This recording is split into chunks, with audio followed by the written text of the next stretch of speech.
Assalamualaikum warahmatullahi wabarakatuh. Para siswa-siswi SMK Bakti Praja Dukuwaru, khususnya kelas 10 jurusan Teknik Komputer dan Jaringan, yang ganteng-ganteng, yang cantik-cantik. Ketemu lagi dengan saya, Ahmad Hanif. Kita bertemu lagi untuk penyampaian pembelajaran daring untuk mata pelajaran pemrograman dasar. Ya. Kemarin sudah kita pelajari beberapa hal berkaitan dengan algoritma. Sekarang kita lanjutkan, ya. Kemarin sudah kita bahas sampai di sini, ya, penyajian algoritma. Kita review lagi bahwa untuk bentuk penyajian untuk algoritma itu dibagi menjadi 3 bentuk penyajian. Yaitu yang pertama adalah algoritma dengan struktur bahasa Indonesia. Kemudian yang kedua, algoritma dengan pseudocode, dan yang ketiga adalah algoritma dengan flowchart. Sekarang kita bahas satu persatu. Yang pertama, kita bahas algoritma dengan struktur bahasa Indonesia. Ya. Algoritma dengan struktur bahasa Indonesia itu sifatnya adalah umum. Artinya bisa digunakan oleh siapapun untuk keperluan apapun. Nah, ini bersifat umum. Siapapun bisa menggunakan algoritma dengan menggunakan struktur bahasa Indonesia. Kemudian berikutnya, tidak menggunakan simbol atau sintaks dari suatu bahasa pemrograman. Ya, kalau misalkan dengan menggunakan dengan pseudocode itu harus menggunakan sintaks, ya, atau menggunakan simbol-simbol tertentu. Nanti kalian akan paham bagaimana bentuk sintak dari sebuah bahasa pemrograman. Ya, bahasa pemrograman ini saya ingatkan lagi, itu banyak sekali bahasa pemrograman yang digunakan dalam membuat sebuah program. Ada bahasa C, ya, bahasa C, ya, C++, kemudian ada C#, ya, C, kemudian pagar, kemudian ada PHP, ada HTML, Java, dan lain sebagainya. Itu yang namanya bahasa pemrograman. Jadi banyak sekali bahasa pemrograman yang bisa kita gunakan. Nah, untuk algoritma dengan struktur bahasa Indonesia itu tidak menggunakan simbol atau sintak dari suatu bahasa pemrograman itu sendiri. Ya, karena setiap bahasa pemrograman itu memiliki sintak dan simbol yang berbeda-beda. Nah, tapi kalau di sini itu tidak menggunakan simbol-simbol itu, tidak menggunakan sintaks itu. Itu kalau menggunakan struktur bahasa Indonesia. Kemudian yang kedua, tidak tergantung pada suatu bahasa pemrograman. Artinya, algoritma dengan struktur bahasa Indonesia itu bisa digunakan untuk bahasa pemrograman apapun, ya. Tidak hanya terpaku pada satu bahasa pemrograman, C, C++, PHP, HTML, dan lain sebagainya, itu tidak tergantung, ya. Jadi struktur bahasa Indonesia ini bisa dipakai oleh apapun, ya, dalam bentuk apapun, ya.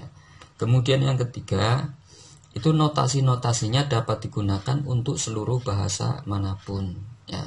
Notasi-notasinya, kriterianya, langkah-langkahnya itu bisa digunakan untuk seluruh bahasa apapun, ya, seluruh bahasa manapun, ya. Kemudian berikutnya contoh, ya. Ini kita buat contoh ketika kita membuat algoritma dengan menggunakan struktur bahasa Indonesia untuk menghitung rata-rata 3 buah data, ya, 3 buah angka misalkan, ya. Kita akan menghitung rata-rata dari 3 buah angka, ya. Strukturnya adalah, algoritmanya adalah, yang pertama kita baca dulu bilangan A, B, dan C. Artinya kita tentukan bilangan A itu berapa, bilangan B berapa, dan bilangan C itu berapa, ya. Ini algoritmanya. Jadi ketika kita mau menghitung rata-rata 3 buah data, yang pertama kita harus mengetahui dulu bilangan A, bilangan B, dan bilangan C, ya. Itu algoritma yang pertama. Kemudian algoritma yang kedua atau langkah yang kedua itu jumlahkan ketiga bilangan tersebut. Kita jumlahkan bilangan A, ditambah bilangan B ditambah bilangan C. Ya, itu langkah yang kedua. Kemudian yang ketiga, dari hasil penjumlahan tersebut kita bagikan dengan angka 3. A plus B plus C, kemudian setelah itu dibagi 3. Maka ketemulah hasil dari rata-rata 3 buah data tersebut. Ya. Jadi ini sebuah langkah ya. Algoritma itu langkah. Saya ingatkan lagi, algoritma itu langkah. Langkah untuk menyelesaikan suatu masalah. Ya. Jadi untuk menghitung rata-rata 3 buah data, kita itu langkah-langkahnya seperti ini. Ini kalau kita menggunakan algoritma dengan struktur bahasa Indonesia. Ya. Kemudian berikutnya adalah algoritma dengan pseudocode. Apa itu algoritma dengan pseudocode? Penyajian algoritma dengan pseudocode itu berarti menggunakan kode yang mirip. Ya. Kalau kita buat algoritma dengan pseudocode itu menggunakan kode ya, kode-kode tertentu. Kode ini seperti pada bahasa pemrograman ya, yang mirip dengan kode pemrograman yang sebenarnya. Pseudocode lebih rinci dari bahasa Indonesia, dari bahasa Inggris atau struktur bahasa Indonesia ya. Ini lebih rinci sifatnya lebih rinci ya. Ini contoh untuk menghitung rata-rata 3 buah data ya. Untuk menghitung rata-rata 3 buah data atau 3 buah angka, kalau misalkan kita buatkan algoritmanya dengan menggunakan pseudocode ya.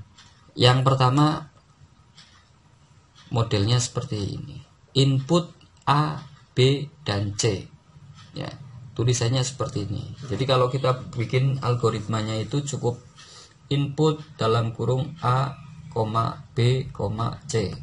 Ini algoritmanya. Kemudian yang kedua, JML atau jumlah sama dengan A plus B plus C ya. Jadi penulisannya itu modelnya seperti ini. Nah, ini kan hanya sebuah kode saja. Kemudian yang ketiga, rata sama dengan jumlah atau JML dibagi 3. Jadi JML ini dibagi 3. Kemudian output hasil akhirnya atau rata-ratanya adalah hasil dari penjumlahan ini. Ya. Ini algoritma atau pemecahan masalah ketika kita mau menghitung rata-rata 3 buah data atau 3 buah angka. Ya, algoritmanya kalau kita buat dengan pseudocode itu seperti ini. Ya. Kemudian berikutnya kita lanjutkan flowchart. Nah, apa itu flowchart? Flowchart adalah penggambaran secara grafik dari langkah-langkah dan urutan-urutan prosedur dari suatu program. Flowchart monolog analis dan programmer untuk memecahkan masalah ke dalam segmen-segmen yang lebih kecil dan menolong dalam menganalisis alternatif-alternatif lain dalam pengoperasian. Ya, kita lanjutkan dulu. Ya, kegunaan. Ya, kita jelaskan dulu ya. Jadi flowchart ini berbentuk simbol ya. Nanti ada simbol-simbol tertentu yang kita buatkan untuk membuatkan algoritma tersebut. Ya. Nah, sekarang kegunaan flowchart itu yang pertama adalah untuk mendesain program. Jadi kalau misalkan kita membuat flowchart itu akan terbangun sebuah image atau terbayangkan oleh kita. Desain programnya itu akan seperti apa? Ya, program yang akan kita buat, rancangannya, desainnya itu seperti apa? Ini kalau misalkan kita membuat algoritma dengan menggunakan flowchart. Kemudian yang kedua, untuk merepresentasikan program maka flowchart harus dapat merepresentasikan komponen-komponen dalam bahasa pemrograman. Ya. Jadi untuk merepresentasikan program itu flowchart harus dapat merepresentasikan komponen-komponen dalam bahasa pemrograman ya. Misalkan bahasa pemrograman C ya, maka flowchartnya itu sudah merepresentasikan bahasa C ya. Langkah-langkahnya seperti apa. Kemudian berikutnya, mengapa harus flowchart? Mengapa kita perlu membuat sebuah flowchart? Ya, ini sebelum saya lanjutkan perlu saya ingatkan lagi bahwa biasanya orang kalau membuat sebuah program itu yang pertama membuat flowchart terlebih dahulu. Dibikin flowchartnya. Nah, nanti ketika orang yang mau membeli produk kita itu akan diperlihatkan flowchart yang kita buat tersebut. Sebelum program itu dibuat sudah ada flowchartnya. Nah, flowchart itu kita presentasikan kepada orang yang mau membeli atau perusahaan yang akan memesan program yang kita buat nanti. Ya, itu modelnya seperti apa. Makanya kemudian orang yang baca flowchart itu akan tahu, oh berarti nanti programnya akan seperti ini. Yang pertama ketika muncul pertama itu seperti ini, berikutnya seperti ini, berikutnya seperti ini, dan seterusnya ya. Nah, sekarang mengapa harus flowchart? Yang pertama alasannya adalah karena relationship ya. Flowchart ini dapat memberikan gambaran yang efektif, jelas, dan ringkas tentang prosedur logik. Ya, teknik penyajian yang bersifat grafis jelas akan lebih baik daripada urean-urean yang bersifat teks, khususnya dalam menyajikan logika-logika yang bersifat kompleks ya. Jadi kalau misalkan kita gambarkan dengan menggunakan simbol-simbol flowchart itu akan lebih logik, masuk akal ya, akan lebih masuk akal, dan teknik penyajiannya itu akan lebih jelas ya, akan lebih jelas, akan lebih baik dibandingkan dengan penyajian yang menggunakan urean-urean seperti dengan menggunakan bahasa struktur bahasa Indonesia ataupun dengan menggunakan pseudocode ya. Ini yang jelas lebih familiar ya, lebih familiar untuk bahasa pemrograman ya. Memang kalau yang namanya flowchart itu biasanya lebih digunakan pada bahasa pemrograman ya. Kalau misalkan untuk membahas permasalahan-permasalahan lain di luar bahasa pemrograman, di luar membuat program, itu jarang orang menggunakan flowchart ya, atau bahkan mungkin tidak sama sekali. Nah, alasan kedua itu analisis. Artinya dengan adanya pengungkapan yang jelas dalam model atau chart, maka para pembaca itu dapat menggunakan Salam.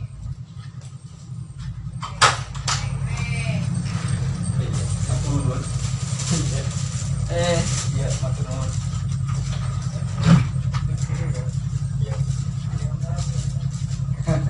Pada umpetan kayak parane koi.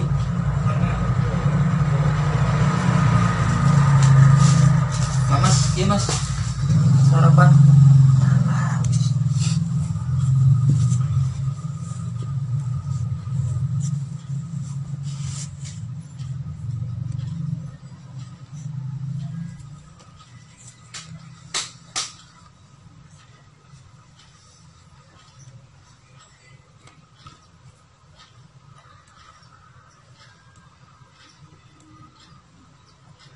Ya, kita lanjutkan.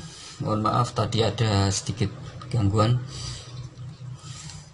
Jadi dengan menggunakan analisis ini, maka para pembaca itu dapat dengan mudah melihat permasalahan atau memfokuskan perhatian pada area-area tertentu sistem informasi. Ya, ketika kita membuat sebuah program, kemudian kita sudah membaca flowchartnya, maka orang yang membaca flowchart itu akan lebih jelas. Ya, permasalahannya itu bagaimana, fokus perhatiannya itu juga jelas ya pada area-area tertentu. Jadi titik berat pada suatu program itu akan kelihatan ya ketika orang itu melihat flowchart yang kita tampilkan. Ya, orang itu akan paham, oh berarti programnya itu nanti seperti ini. Tampilannya yang pertama munculnya seperti ini, kemudian ketika kita klik ini akan muncul seperti ini dan seterusnya. Ya, itu. Jadi bisa dianalisis oleh orang yang melihat flowchart tersebut. Kemudian alasan yang ketiga itu communication. Artinya simbol-simbol yang digunakan mengikuti suatu standar tertentu yang sudah diakui secara umum.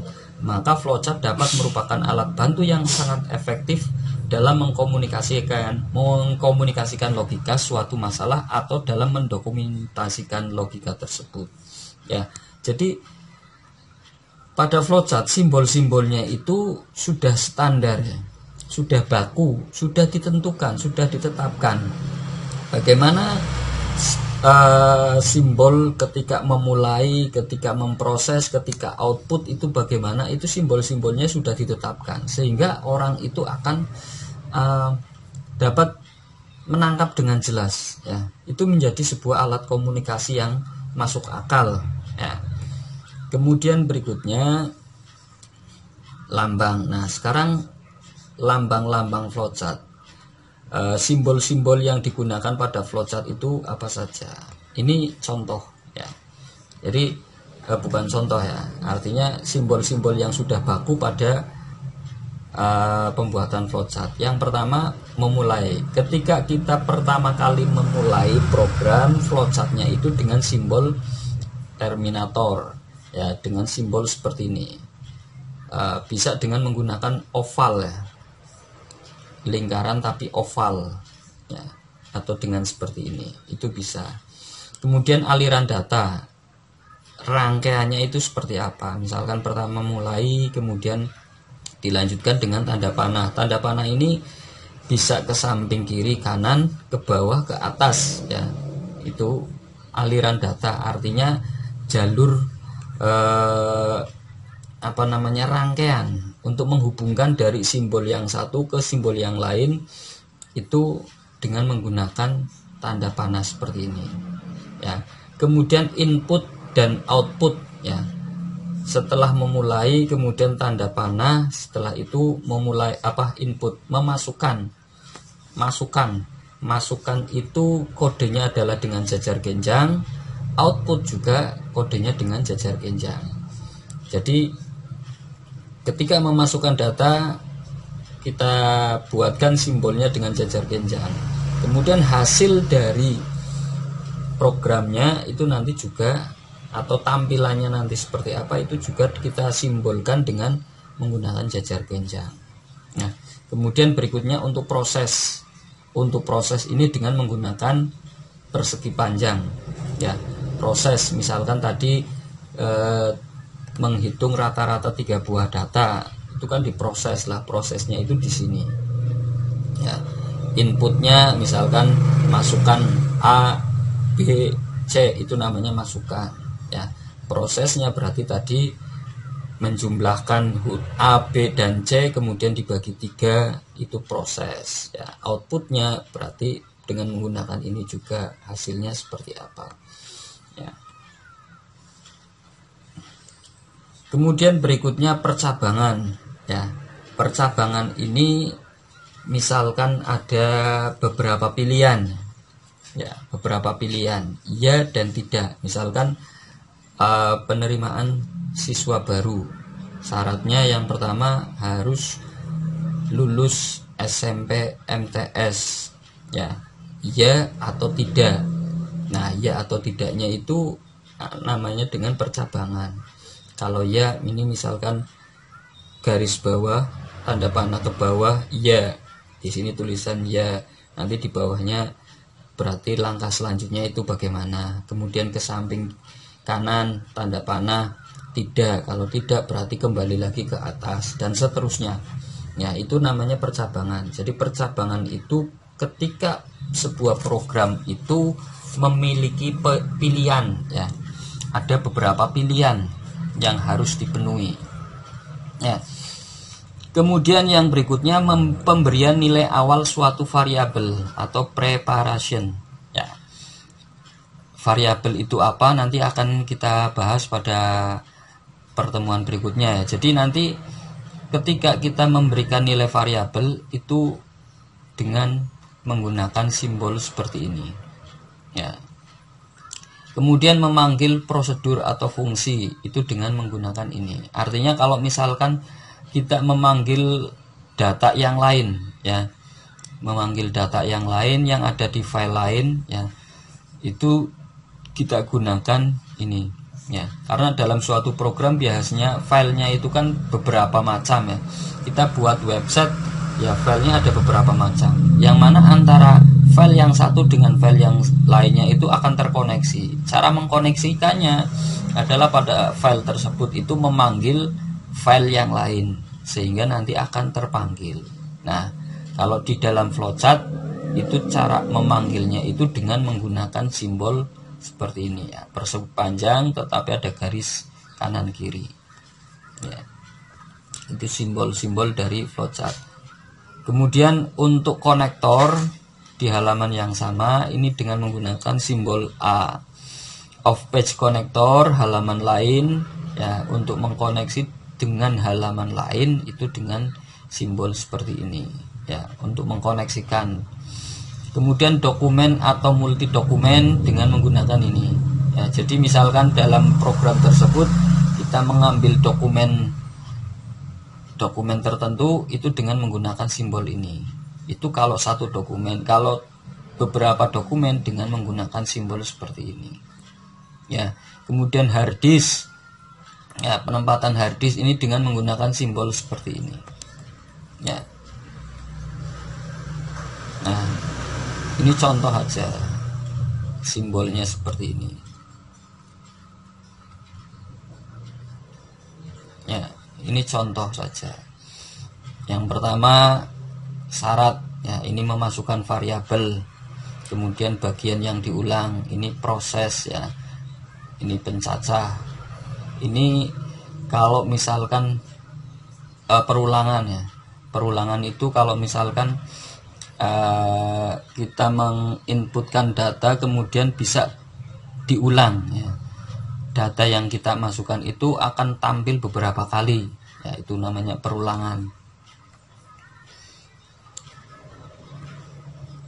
Ya, ini contoh flowchart saja. Ya, misalkan kita mau membuat atau membuat program menghitung luas persegi panjang. Algoritmanya itu yang pertama masukkan P. Kemudian yang kedua masukkan L, ya. Masukkan panjangnya berapa, kemudian kita masukkan lebarnya berapa, kemudian hitung luas L besar, ya. Hitung luas itu berarti panjang kali lebar, P kecil dikali L kecil, ya. Nah, yaitu panjang kali lebar. Nah, untuk flowchartnya seperti ini. Pembuatan flowchartnya, yang pertama mulai dengan menggunakan terminator seperti ini, kita tulis mulai. Kemudian yang kedua input itu dengan menggunakan jajar genjang. Input masukkan P, bisa saja ditulis input P, ya, masukkan panjang. Kemudian masih input lagi, masukkan L, ya, masukkan L. Kemudian berikutnya proses, ya. Ini proses menggunakan persegi panjang. Prosesnya adalah luas sama dengan P kali L. Nah, outputnya, hasilnya nanti akan muncul tampilan tulis L, luas, ya, L besar ini. Hasilnya seperti apa? Ini selesai dengan terminator juga, ya. Nah, ini gambaran ketika kita membuat sebuah flowchart untuk menghitung luas persegi panjang. Jadi ketika kita presentasikan, oh berarti orang itu akan mengetahui. Berarti yang pertama tampilannya kita disuruh artinya apa namanya, user itu bisa memasukkan panjang, dari persegi panjangnya itu berapa, panjangnya itu berapa. Kemudian setelah diklik maka disuruh memasukkan lebar persegi panjang itu berapa. Nah setelah itu ketika kita klik, nanti akan program itu akan memproses yang diinput oleh user, yang diinput oleh pengguna dari program tersebut. Akan diproses, nanti muncul tampilan outputnya adalah hasil dari luas persegi panjang. Ya, ini contoh flowchart yang sederhana, nah, menghitung luas persegi panjang. Ya, contoh flowchart lagi, menentukan bilangan ganjil atau bilangan genap. Ya, ini yang menggunakan percabangan, ya, menggunakan percabangan. Yang pertama mulai, kemudian yang berikutnya masukkan bilangan bulat. Ya, bilangan bulat itu bilangan yang tidak ada komanya. Ya, jadi bilangan 0, 1, 2, 3 dan seterusnya itu namanya bilangan bulat.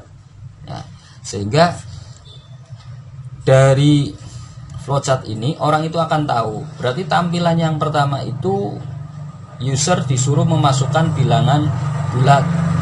Nah, setelah memasukkan bilangan bulat itu akan diproses. Bilangan yang ini akan dibagi menjadi 2. Ini prosesnya. Ya. Proses bilangan dibagi 2 dengan operasi sisa bagi, ya. Setelah dibagi 2, apakah ada sisanya atau tidak? Ya. Misalkan 2 dibagi 2 kan pas hasilnya 1, tidak ada sisa. Tapi kalau 3 dibagi 2 itu hasilnya 1. Ya. 1 dikali 2 berarti ada sisa 1. Ya. Berarti 3 itu ketika dibagi 2 memiliki sisa bagi 1. Itu maksudnya sisa bagi seperti itu. Nah, setelah diproses seperti ini, maka masuk percabangan. Percabangannya sisa baginya sama dengan 0. Apakah iya sisa baginya sama dengan 0? Nah, ketika sisa baginya adalah 0, maka outputnya adalah bilangan genap. Tapi kalau sisa baginya tidak sama dengan 0, maka hasilnya adalah bilangan, outputnya adalah bilangan ganjil. Ya, ini contoh flowchart untuk menentukan bilangan ganjil atau genap. Jadi nanti tampilan programnya itu seperti ini. Nah, sehingga para programmer itu kalau misalkan melihat flowchart seperti ini, itu akan mengetahui. Berarti langkah yang pertama itu bagaimana caranya membuat input masukan bilangan bulat. Ya, kode programnya seperti apa? Ketika kita mau menampilkan program, yang pertama yang bisa diinputkan oleh user, yang bisa diinputkan user dengan menggunakan bilangan bulat. Kemudian berikutnya setelah itu kode programnya seperti apa? Programnya itu bagaimana biar bisa memproses bilangan bulat yang tadi diinputkan user itu dibagi 2. Ya, itu seperti itu.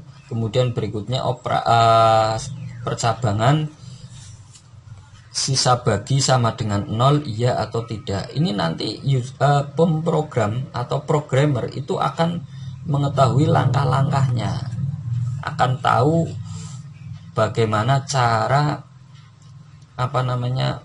membuat programnya itu seperti apa. Ya, kita lanjutkan. Nah, sekarang kode program pada bahasa C++.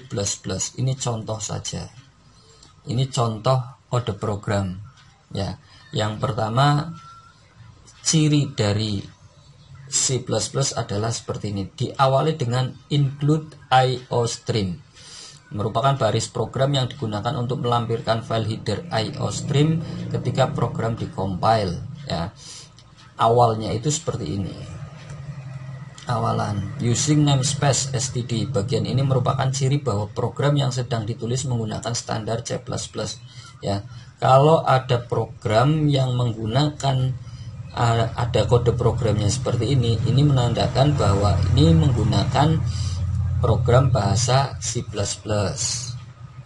Kemudian integer main. Ini menunjukkan bahwa tidak ada argumen yang diberikan pada fungsi ini. Disebut juga fungsi utama. Utama ini dan ini simbolnya. Menunjukkan di mana fungsi main mulai dan berakhir atau disebut blok kode. Ini contoh saja menggunakan bahasa pemrograman C++ ya. Nah, mungkin itu yang bisa saya sampaikan. Ya, ini contoh-contoh saja bahasa C++. Nanti berikutnya yang akan kita bahas itu kita akan membuat program dengan menggunakan Visual Basic ya, yang lebih familiar, yang lebih mudah dipelajari oleh kalian semua. Itu nanti dengan menggunakan Visual Basic. Ini contoh-contoh saja dengan menggunakan bahasa C++. Ada cout, ini tampilan untuk output ya. Untuk tampilan output itu dengan menggunakan cout. Ya. Sistem pause ini untuk memberhentikan dan seterusnya. Para pemirsa dan para siswa-siswiku yang saya hormati, demikian yang bisa saya sampaikan. Mudah-mudahan ini bisa bermanfaat untuk kita semua ya. Untuk ke depan kita harus benar-benar sering praktek ya, praktek bagaimana membuat bahasa pemrograman, bagaimana membuat program ya dengan menggunakan bahasa pemrograman tertentu ya. Dari saya cukup sekian, mudah-mudahan bermanfaat. Kita lanjutkan pada pertemuan berikutnya. Nanti ada sesi pertemuan luring ya, pertemuan yang tatap muka. Kita bisa praktek langsung di lab komputer ataupun dengan menggunakan laptop milik lab TKJ SMK Bakti Praja Dukuwaru. Sekian dari saya, terima kasih dan mohon maaf. Khairul kalam, wassalamualaikum warahmatullahi wabarakatuh.